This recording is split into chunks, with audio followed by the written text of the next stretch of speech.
Bonjour, bienvenue dans cette vidéo de présentation du module de ticketing d'Oxiva. Nous allons découvrir au cours de cette présentation comment réaliser des tickets avec Oxiva, comment les gérer, comment insérer des activités et procéder ensuite à la clôture du ticket une fois que les opérations d'assistance du client sont terminées. En premier lieu, nous avons à disposition une fenêtre dans laquelle nous allons pouvoir gérer les tickets.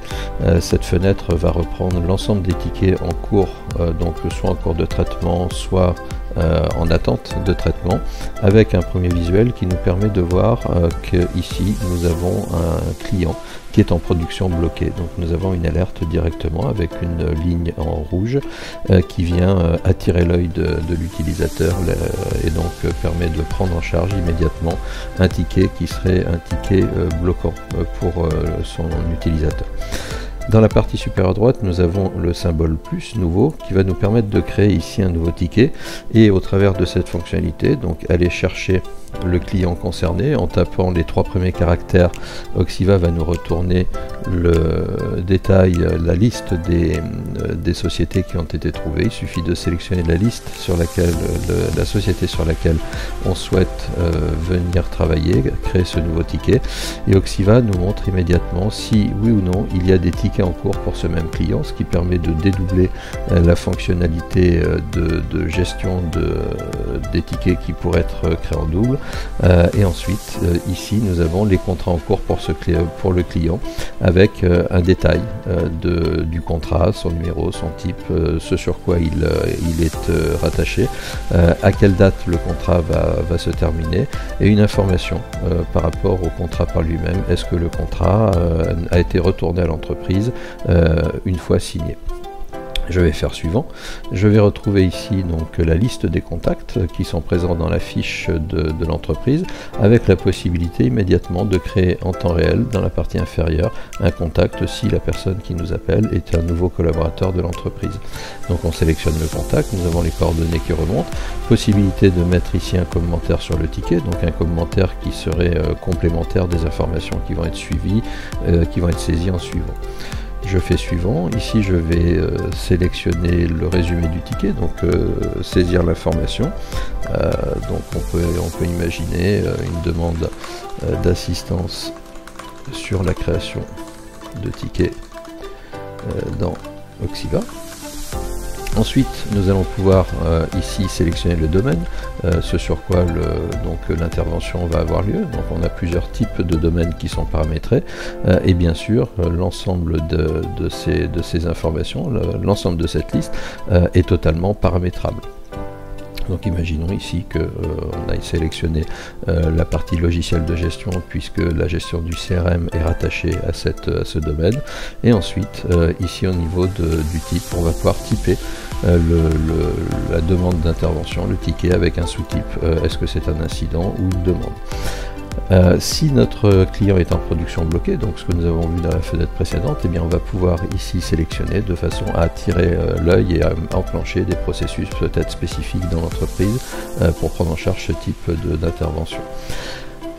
Nous avons ici un tag qui peut être affecté si nous avons un élément de parc à rattacher, donc un élément de parc peut être du matériel, peut être du logiciel, et ensuite un détail du ticket, donc une demande d'assistance sur la création de tickets dans Oxiva, donc qui reprend le résumé du ticket, et dans cette zone, la possibilité de venir saisir d'autres éléments. Je vais faire suivant, et je peux déjà préaffecter, si je le souhaite, cette demande et ce ticket d'intervention à un technicien qui serait disponible, puisque là j'ai bien la liste des techniciens disponibles à l'instant T. Je vais laisser comme ça, je vais faire terminer et donc j'ai la possibilité ici de venir faire une saisie de nouveaux tickets ou bien d'accéder à ma liste de tickets telle que je la voyais tout à l'heure. Donc ici, le ticket que je viens de créer n'apparaît pas dans la liste puisque ici, je suis sur une liste donc, qui est conforme en fait à mon paramètre de connexion, donc l'utilisateur qui s'est connecté.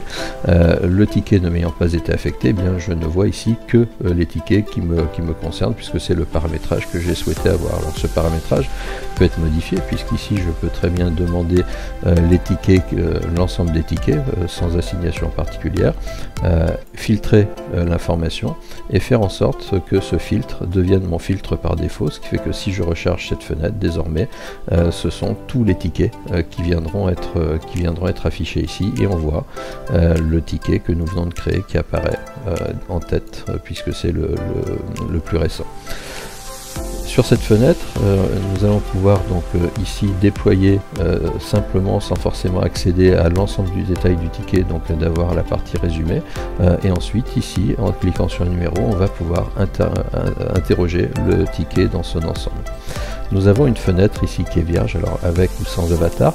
Lorsque je clique sur cette zone là, en fait j'indique à Auxiva que je prends en charge ce ticket, donc ce qui permet à l'ensemble des collaborateurs de l'entreprise qui viennent travailler sur la fonction de ticketing de voir en temps réel sur cette gestion de ticket que ce ticket là est en cours de traitement par Bernard Gendron, et ensuite donc nous avons la possibilité de venir en détail dans le ticket. Le fait d'avoir cliqué donc et d'avoir mis mon avatar dans cette colonne a créé automatiquement ici un début d'activité, donc ce matin 9h30, avec donc des informations qui sont des informations automatiques, et charge à moi maintenant de venir mettre en place ici les éléments donc qui vont permettre de typer mon intervention, de lui mettre un intitulé.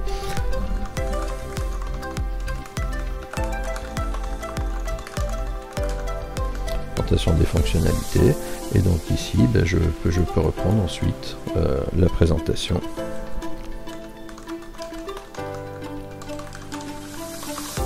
en détail, et une fois que mon intervention va être terminée, en fait, eh bien je vais pouvoir tout simplement, lorsque je suis sur la liste du ticketing, ici, venir recliquer sur l'élément de liste. Alors, la page est en train de se charger. Voilà. Et donc venir recliquer ici sur l'élément de liste. Et donc mettre fin à l'intervention que j'étais en train de faire, et donc nous avons ici un horaire de début et un horaire de fin qui vient s'afficher avec la durée. Alors les informations sont évidemment modifiables, on peut intervenir sur le qui a fait quoi, à quel moment, sur quelle durée, et ensuite eh bien, nous allons passer à la partie gestion même de la clôture du ticket, puisque ce ticket désormais l'intervention est terminée et je peux en faire la clôture.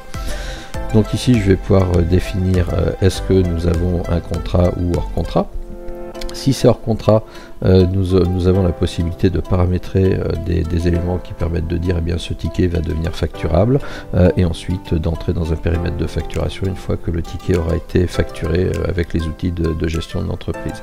Le motif de clôture, eh bien ce ticket là a été clos parce que c'est l'assistance qui a réalisé l'assistance du client, et ensuite je peux faire clôturer.